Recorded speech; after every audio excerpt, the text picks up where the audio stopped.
Well, yeah, like trailers like these are tough, like, because either you have sides on them for that rigidity, like that gives it a lot more strength. Whether it's just like the tube, rail, I'll call them rails, but you know what I mean? Yeah. They build those like that for basically to make the trailer stronger. Sure. It gives you something to like tie off to or whatever, but like. Hey everybody, welcome to the Make Trades Great Again podcast. I'm Eric, he's Andy. Andy, how you doing, man? I'm doing well. How are you? Good. It's had a little addition to the Ani Plumbing inventory over the weekend. Nice. Picked up just a utility trailer. This isn't anything major, but it's it's always kind of a little exciting to grab a new tool, basically. Right. Yeah, something to get you a little more efficient. What did you end up picking up? Well, so just a aluminum, utility trailer. It wasn't exactly what I went to go shop for. So I was looking online. There's a big dealer, like just 10 minutes, 15 minutes from my place here. They've been in business forever. And I say it like that because like they're huge. Like they have like, there's gotta be 1,000 freaking trailers in their lot, right? And they're big service. It's just kind of really a big trailer dealer here. Sure. By comparison, everybody else in the area is really small and just doesn't really offer the same kind of service. So naturally, I'm just on their website, shopping around, looking for like an Aluma flatbed. I wasn't quite sure on what I needed, but I wanted a ramp. Basically, the trailer is going to be used for the occasional large item equipment that won't fit in my van. Right. Something that could be forklifted onto the trailer kind of deal. Sure. Like recently had a use for a trailer. I don't like to work with a trailer if I don't need to, right. Except when it just makes total sense, like hauling big equipment, stuff like that, either to or from a job site. But recently I did that heat pump. We've talked about it on the podcast. That 80-gallon tank on a pallet was like 400 pounds. And I believe, if I remember, I was like 7 feet tall. Right. And doesn't lay down. You're not laying this thing down. Exactly. Great point. Thank you. Right. Not something you're going to lay down, so I couldn't slide it into the van kind of thing. Right. Also, at nearly 400 pounds, if you could lay it down, I'd like to see you do that without damaging it or something else, your body. And then I'd love to see you get it back up. You know what I mean? Yeah. That sounds weird. Get it back up. But anyway, so occasionally we all have a use for a trailer, right? And I've used them plenty of times over the years. I own trailers. I've gotten rid of trailers. I have a love-hate relationship with trailers because typically after they age a little bit, even with some, normal maintenance, there's lights don't work, or if it has brakes, good luck. They're not, tuned up or whatever. You know the deal. I do. So anyway, decided I'm tired of using my big like deck over snowmobile trailer for certain things. A neighbor that has a couple neighbors have trailers that I've grabbed here and there for different things because theirs would work better than mine, that kind of thing. And finally I thought, why am I asking my neighbor? And they don't mind. I know they don't, but why am I asking my neighbor to use a trailer for my business? That seems silly. Yep. So I started shopping, and I actually ended up finding something I think I'm hoping is going to work out better than what I had originally was looking at. And it was because I set foot on the lot. They didn't have this trailer on their website, or that I wasn't looking at it necessarily until I was in person and thought, this thing's pretty sweet. So it's got the sides and stuff on it, but it's it's made by Flow, which is made here in Minnesota. It's all aluminum. It's like way overbuilt, and it's got that build where like the two front, like the side panels toward the front on both sides are removable, and become ramps. Like everybody's seen a trailer like this, right? Side load ATV ramp type thing. Yep. Exactly. All aluminum deck, all solid aluminum sides too, that aren't just those rails and stuff. Yeah. But I was looking at them like, I don't want a trailer like that because I can't load it with a forklift, right? From the side. Yeah. So in the event that I have to go pick something up and it's not delivered, what you know. But then I was looking at and I'm like, I don't like the ones with the ramps because they just rattle and blah, blah. I hate that. They're loose and more or less garbage. But I'm looking at this one. I'm like, that one's really interesting. Is it like a dump trailer or something? Because like the sides are different looking, solid and stuff, not just the rails. And I thought, no, that's a removable ramp. And they had these like cam lock, like rubber, like stoppers in the top. So they like were in there nice and tight. Yeah. You know what I'm saying? Interesting. Yeah, exactly. I'm looking at them going, wow, this is like just different all around. So it caught my eye. I started looking at closer. It had the folding like beaver tail tailgate, which is something that I was also interested in. So that it wasn't as tall or as steep if it were short. You know what I mean? Mm-hmm. And then I started taking the side off. I'm like, wow, this is really friggin' nice. And this is like extruded aluminum, just like the decking on the floor. Right. And the ramp thing, the removable side thing. And I got thinking about it. I'm like, well, shoot. I mean, you take this off and it's like, I don't know, it's 5 feet or more. I haven't measured it, but I could reach with my arms to both ends. I'm like, okay, it's like a bathtub. That's how I always measure things. Right. I know exactly what a bath bay is because my arms reach from both sides. I'm like, yeah, it's about 5 feet. I thought, well, 5 feet's way more than a pallet. So I could just have a pallet skid on this, if I had to move it over the wheels or whatever, big deal. Sure. Yeah, but at least I could get it onto the trailer. Well, yeah, like trailers like these are tough, like, because either you have sides on them for that rigidity, like that gives it a lot more strength. Whether it's just like the tube, rail, I'll call them rails, but you know what I mean? Yeah. They build those like that for basically to make the trailer stronger. Sure. It gives you something to like tie off to or whatever, but like, honestly, they don't serve like typically much of a purpose. Right. I mean, you wouldn't rely on this like 10-inch tall little side of your trailer to like hold your cargo. You know what I mean? Right. I thought, well, shoot, this is better than that. And then the ramp always screws you up too. Like you can't forklift onto the back if you got a ramp on it. Right. So I thought, well, this will work out. So I started comparing it to the one I was there actually to look at. And it turns out it's like way overbuilt compared to the other one. I thought, I'll give it a shot. So that's it. I mean, it's nothing crazy. It's I want to say it's 7 foot by 14 or maybe 12 and a half or something like that. It's not huge. Yeah. Doesn't need to be. Nope. I need to be able to put like old water heater on it, old boiler, that kind of thing. Mm-hmm. Like maybe both. In the event, like I got this heat pump job coming up, and from what I can gather, that piece of equipment on a pallet's not light, and it's not necessarily small either. No, it's not. It's not something I'm going to be putting in my van because getting it in and out of the van would be a challenge. Yeah. So I think it's going to work out to put it on the trailer. Yeah. Here's the deal. I mean, as we transition into this heat pump era, or this heightened heat pump era, I guess we've been doing heat pumps for a long time, but one of the things that everybody can agree is that we're not seeing any of this equipment getting smaller. Not really. Right. Like on the gas boiler side of things, everything has gotten smaller over the last 30 years. It's kind of, over 30 years. Yeah. But like over the most recent history, like boilers are just kind of the size they are. Right. Yeah. Right. Yeah. But that's what I'm saying. Like, 30 years ago, we didn't have wall hung mod cons. Right. Correct. We were dealing with cast iron boilers and whatnot. They were big. They were bigger. Yeah. But so boilers have gotten smaller. Air conditioners, on the other hand, have gotten bigger, right? Physically, for sure. Massive. You look at some of these new 5-ton high SEER cabinets, outdoor units, and they're like friggin' huge. They wouldn't fit in my van because of the shelving.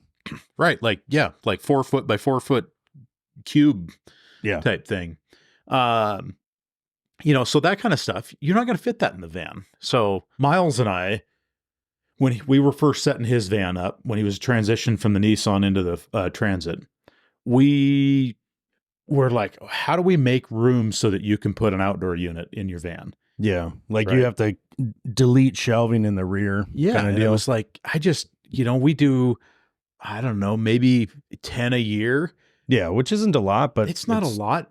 But that's 10 days out of 300 and whatever that we work. That we're not, the rest of those days we don't have an air conditioner in there. So then now we're just got wasted space. Yeah. Call it 20 days. Yeah. Sure. Right. Yeah. Day before, load up. You know what I mean? Yeah.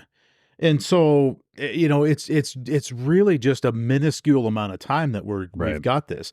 And so what we've decided to do, and what we've done on a couple of occasions, is I have a similar trailer. It sounds very similar. Mine's not aluminum, just a wood deck, steel frame trailer, side ramps, forklift load on the sides, and I think it's a 12-foot. I initially bought it to carry our side by side. That's what this is built for. That's exactly what it's for. 4-wheelers, side by side, you name whatever, it. Yeah. That's what it's for. Yeah. And so it's been kind of nice that having that, because it's small enough that you barely know it's there. It pulls really nice. And so, yeah, that little beaver tail flip down ramp is super handy. I'm hoping it works out well. It's not a solid ramp or the I was hoping it was. They don't make them this way. Like at least what I'm seeing on the lots. I was hoping it was going to be that like a mesh screen, like expanded steel. Yeah, Yeah, I was hoping it was going to be that, because with a 2-wheeler that's grippy and easy to lug up on, easy to walk on. This has the slats, but I think they're close enough together that it shouldn't be an issue. Worst case scenario, like a 350, 400 pound boiler, and might just have to carry a piece of plywood on it real quick. A small piece to put on the ramp, I guess. Yeah, you're going to be stair climber in that thing anyway. Well, I got the stair. Yeah, I got the side to take off, put the stair climber on. Yeah. Perfect. Great point. You made a great point there. Yep. I'm almost always going to have that stair climber now. It's just so useful. Yep. Ours is on the job trailer. I just actually last night, it's funny you mentioned the trailer thing. So last night I came home and PEX Universe delivered like a massive order of Centrotherm vent pipe. I just ordered a bunch from Johnstone, like a load of it. I was just like, box quantity, 1, 2, 3, and 6. Just send me case quantities each. Box of pipe, 3-inch? 45s. Yeah, all 3-inch. Yep. And the only thing that didn't show up, and I'm currently out. I have one ring. Oh, yeah. And get this, there is one ring in Missoula. Oh, and that's mine. You're kidding me. No. And I'm like, what? How? I just ordered a bunch from Johnstone, but I saw them on PEX Universe too. Yeah. So I got a box coming. I think they may even be here today, but they didn't show up with the rest of my order. And so last night I'm, putting all this stuff away, and I started loading the trailer. And so if anybody remembers, here about a year ago, this time a year ago, I smashed the front of my van in with a deer. That's right. And then I smashed the front of the trailer in like 6 days later. The enclosed trailer. The brand new enclosed trailer with another deer. And so I'd never done anything with the front of that trailer. It was just, it was fine. It was weather tight still, but there was a big kind of like caved in front section. Yeah. You got hit checked by a whitetail. Yeah, exactly. Got attacked. And so last night I'm sitting there and I'm like, I need to like, now's as good a time as any, because before I load all this pipe in there, and it's going to be winter here soon, and I'm not going to, whatever. It was nice out yesterday. So I'm like, screw it. Emptied the whole front of the trailer out, took all the sheeting off on the inside, and got in there with, redneck rampage freaking bodywork. Couple 2x4s, rubber mallet. Well, it was no rubber mallet. It was 10-pound sledgehammer. But it's just that sheet metal, though. It's like aluminum, too. No, it bent the aluminum frame. The aluminum vertical uprights were like bent in. So I straightened those out and threw a couple of bolts through some things and mule kicked the siding out. And it doesn't look great, but it's a lot better than it did. And it's now flat, and I can screw the sheeting back on inside. Yeah. But this dealer that I bought my trailer from, they walked me back into their shop. You know, we were just waiting for him to bring the trailer out, and the guy's like, "Hey, you want to see our shop?" I'm like, "Yeah, sure. Why? Yeah. Who doesn't?" So we walked back there, and they were like customizing an enclosed trailer. Nice. And I thought, you guys do this kind, and like he's like, we're like, other dealers hire them to make stuff. Like, that's how big their shop is. They fabrication. Cool. They said we reskin trailers all the time. Yeah. Damage. Somebody runs them into a tree, backing them up into some customer's driveway, or you know what I mean? That kind of stuff. And I'm like, yeah.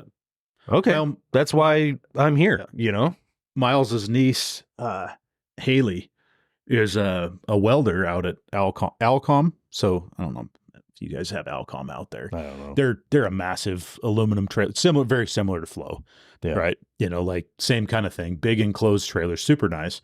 And that's who made my enclosed trailer that I crashed up. And she said that same thing. She's like, well, you can get a hold of, here's a list of a couple of different, different dealerships that deal with, that do our repairs. She had said too, well, we could probably just get you the parts and then you could just put a new skin on that front. And I was just like, yeah, well, you know what? I could. It's just time. Yeah. Yeah. I mean, like you said, it's like you got to make a decision, either pay somebody to do it, right, or it's an insurance claim, which is probably too late for that. Yeah. Or attempt it. You attempted it. It seemed to work out. Yeah. Yeah. It's flat, or it looks like, it's as flat as a topographic map now. So it's funny. Or not a topographic. Topographic is flat. What is the relief map? Relief map. There you go. That's what I was. There's probably people listening to this that have no idea what a relief map is. Remember, we used to have them. They'd have it in the classroom in third grade. Yeah, it's the coolest thing ever. Remember when they pulled a big canvas map down from the ceiling? Yeah, that was cool. I always got excited about we're going to talk about geography. I don't know. When I was young. Yeah. Now I'm just like, I don't want to talk about it. I'm just going to visit. Yeah. Just going to You'd run up to the map and be like, oh, there's Antarctica. Oh, there's Egypt. Can anybody point to South Dakota? Nobody ever said that. Okay, fine. I wanted them to, because I knew where South Dakota was. Because I had been to Wall Drug. Anyway, so new trailer, kind of excited about it just because, it's new and it looks nice and it just seems simple. Like it's just a spade 4-wire or whatever, no brakes, single axle. The nice thing in Minnesota, when you have that 2990 axle, that 3,000-pound axle and smaller, it's a lifetime registration. Oh, interesting. So and it's minimal. I mean, seriously, it's not expensive. And you just get a sticker that mounts to the tongue somewhere. Yeah. Usually these trailers now just have this little flat piece of, aluminum they riveted to the side of the tongue, right? Right. And you just put that sticker there. I don't have to get a license plate for it and stuff. That's just cool. On the small, under 3,000 pound. Yeah. And so like that's an incentive just to, not, you know what I mean? It's just nice. It's cheaper than our other costs of registration for other things, and you're not doing it annually and stuff like that. That was a Jesse Ventura thing. Ooh. Yeah, somebody from Minnesota might know what I'm talking about. Back in it was late 90s, early 2000s, we had Jesse Ventura as our governor. I don't remember when he was elected. Doesn't matter. Yeah. 2001, he was in office. Was he? There, yeah. How do you know that? I remember the race being like, what the heck? Yeah. WWF. Yeah. Going into politics. Exactly. Nobody thought he'd win. No. He wasn't as much of a crackpot then as he is now. No. No, he's kind of gone deep. But one of his things I remember distinctively was the lifetime registration on trailers. No, he also just changed how our auto registration system worked and all these kinds of things. It just seemed like it seemed important at the time. You know what I mean? Yeah. Isn't that funny? I mean, because things now seem like it seems silly talking about it, but it was important at that time. And it seems silly now because we're talking about like totally different things we're not going to get into on this podcast ever. Right. We could start a new podcast and just talk about craziness and politics. It wouldn't be hard. Everybody else is doing it. Well, exactly. There's a big audience for either side too, right? Yeah. Yeah. So new trailer, see how it goes. Along with the new trailer, guess what I had to do? What? I talked to you about it. You already know the answer, but people listening, I had to put a hitch on my van. I didn't have one. And I didn't have one because I didn't need one before. It wasn't on the van when I bought it. Obviously, it's not like I took one off. It wasn't a big factor in buying the van, but the whole way I came about the van that I have, I would have had to put it on regardless. Yeah. Just never did. Yeah. I mean, there were times where I was like, oh, it'd be nice to have a hitch on this van. No doubt. Right. But it wasn't important enough to where I'd done it in the 5 years I've had this van. So yeah. Anyway, I did that. Took all of 20 minutes to add a hitch to my van. Boom, boom, bolt, bolt, bolt. 4 bolts. Yeah, there are 6 bolts. 6 bolts and no and drilling. A wiring plug. What's that? 6 bolts and a plug. Well, I haven't done the wiring yet. The wire harness I had to order. Okay. But it goes into the brake lights and stuff. Like it's a pre-made harness that's made specifically for like, oh, you don't have a factory kit? Here it is, basically. Yeah. So I'll do that. Hopefully that doesn't take much more than a half hour either. I did it in the shop here, the hitch. Like, I think you should do it. Like, you should be able to do that, right? I mean, if I was super busy, I probably would have thought about just having somebody throw it on. Right. But I made a phone call and they're like, oh, yeah, it'll be like $1,100 maybe on the high end. And I'm like, this is like a very, give me a quote, but let's not get into it kind of quote. Right. Yeah. What's this cost? What's that? Yeah. Yeah. Yeah. I want this hitch. That no, it wasn't. It's like, I need a class 3 hitch on this van. If the thing can only tow like, I don't know. I'm not going to tow more than 3,000 pounds with it anyway. You know what I mean? What can I, what is that going to, and they're like, well, on the high end it'd be, and I'm like, are you freaking nuts? Cause I knew I could order it. And you and I had talked about this. Yeah. I knew I could order one off of, anywhere online, Amazon, e-trailer, whatever, and be probably under $200 just for the hitch itself. Right. So the receiver, but anyway, got that 15, 20 minutes. She was on. I had one bolt to do on because I had that tow hook thing on the back. Like a recovery. That was, factory. There's like a loop on the rear underneath the rear bumper. Yeah. And that was a little hard to get off. I'm not going to lie. I was going to say that probably didn't come loose. Yeah. Oh, you said yours as a steel trailer. So yeah. My buddies that I have borrowed many times over the years is steel too. The problem with steel in Minnesota is the salt. Yeah. And they're great and they're especially strong and inexpensive typically. At least when you compare them, they're lower cost than aluminum, right? For like same kind of trailer. Yeah. Problem is like in 5 years, that thing is going to be brown rust. Oh, so bad. Yeah, exactly. It'd be like, dang it. I don't care how well they paint them, coat them, whatever. I mean, the roads in Minnesota will kill them here. Yeah. So I just was like, right from the start, I'm like, you know what? I just want to buy a nice trailer. And that meant to me, just for like aesthetic reasons, it just wasn't going to be steel this time around. Right. I've owned them in the past. There's nothing wrong with them. Aluminum just seems like if you buy the right one, they're kind of fine forever, Yeah. We'll see. Yeah. There you go. You have the enclosed trailer and a utility. You guys use the enclosed trailer though pretty much all the time, right? Yeah. When you're doing change outs and stuff like that, you guys are putting the equipment on the trailer and you kind of have the trailer set up. You've talked about that a little bit. Yeah. No, the trailer is basically a mobile warehouse. Is the way I used to, I have my old job trailer is still sitting here beside the shop. It now houses our boilers. Right. So like if I order 5 or 6 boilers for projects, I have the supply house deliver all of them at the same time.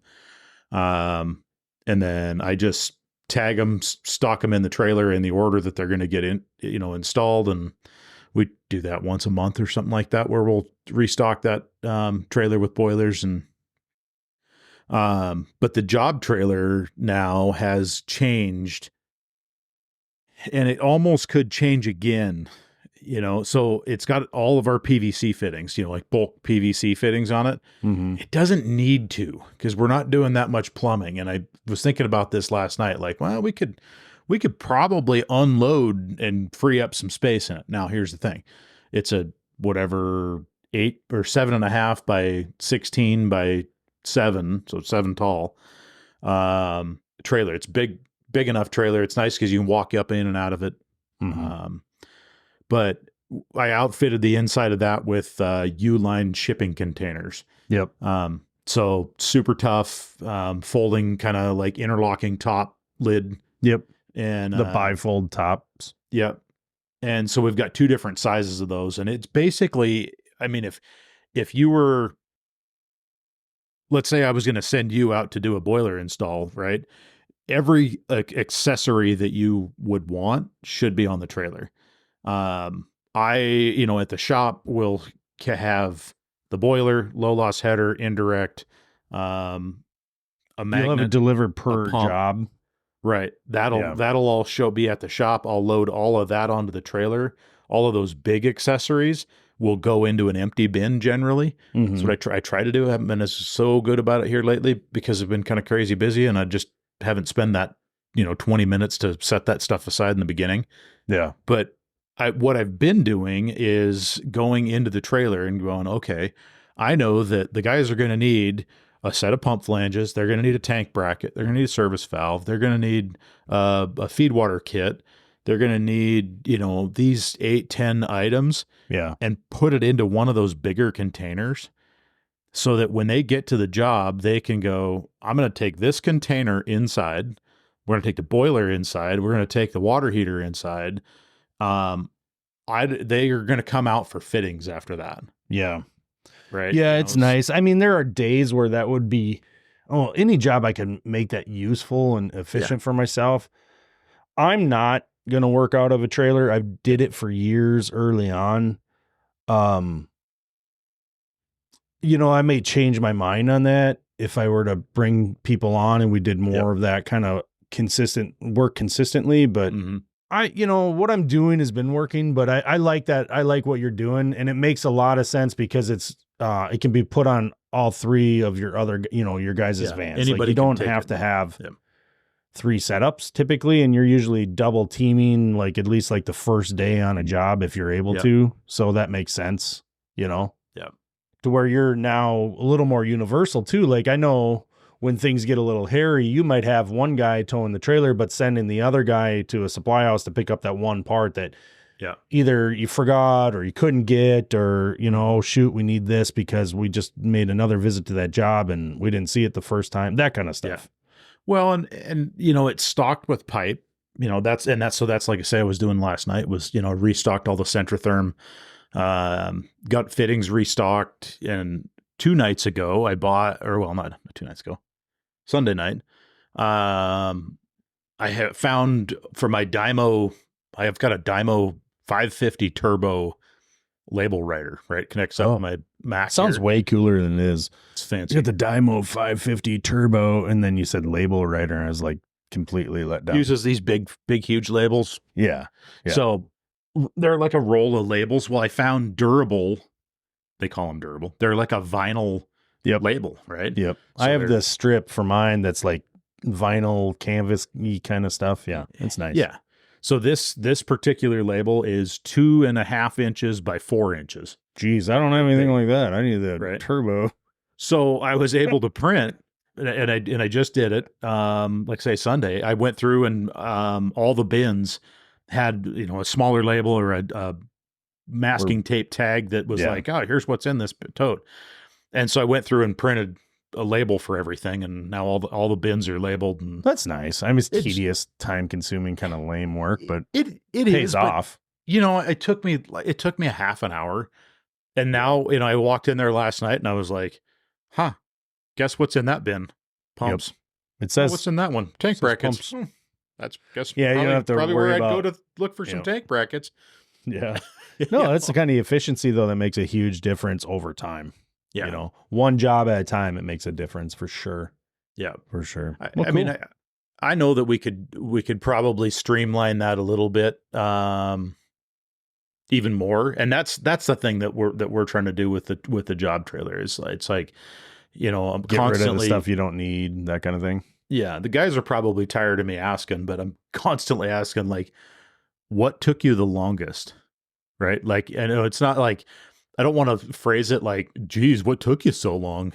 Because that's not what I'm looking for. That's not the question. But the question is, what was the most time consuming component of this install?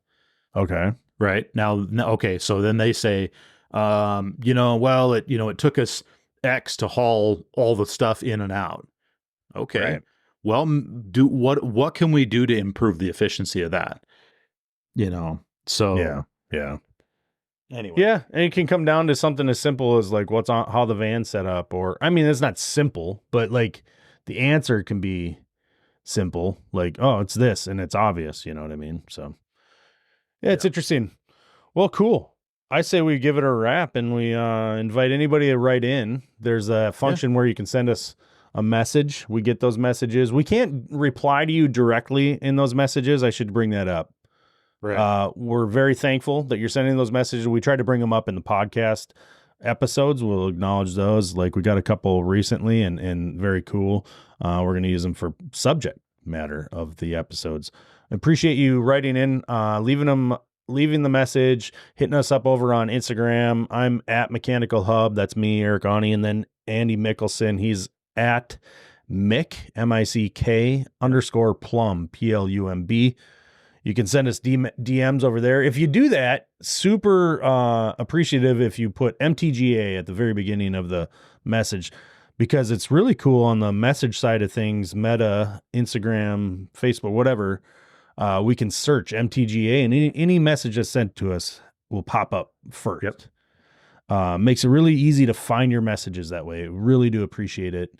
Absolutely. And we're often having conversations over there too with people in the DMs. A lot of times people message us together at the same time, which thank you for doing that. I appreciate it. It's cool to see ideas and fun things exchanged back and forth over there. Yeah. They could always email us, and that's at maketradesgreatagain at Gmail, or I'm sorry, maketradesgreatagain at gmail.com. Yeah, that's it, right, Andy? I think that's all the avenues. It is. Like say, I don't know if you're doing the Buzzsprout text, throw your name in there. Oh yeah, great idea. Because what we're finding, this is new to us, and we're getting a few messages. And thank you to everybody that has messaged. Do us a favor so we can give you a shout out. It gives us your city, but other than that, we can say like, it doesn't show us your phone. Messaged in. Right. Thank you, kind individual. Because I don't know if you're whatever. Yeah. There was Watertown, South Dakota, and Baton Rouge, Louisiana recently. We get like the last 4 digits of your phone number. We don't know who you are or anything. That's a great point. If you message us on that texting service, just leave your name in there if you want. You don't have to. You absolutely don't have to. All right, dude. I'm going to hit stop. Do it. All right, guys. Thanks for listening. Later.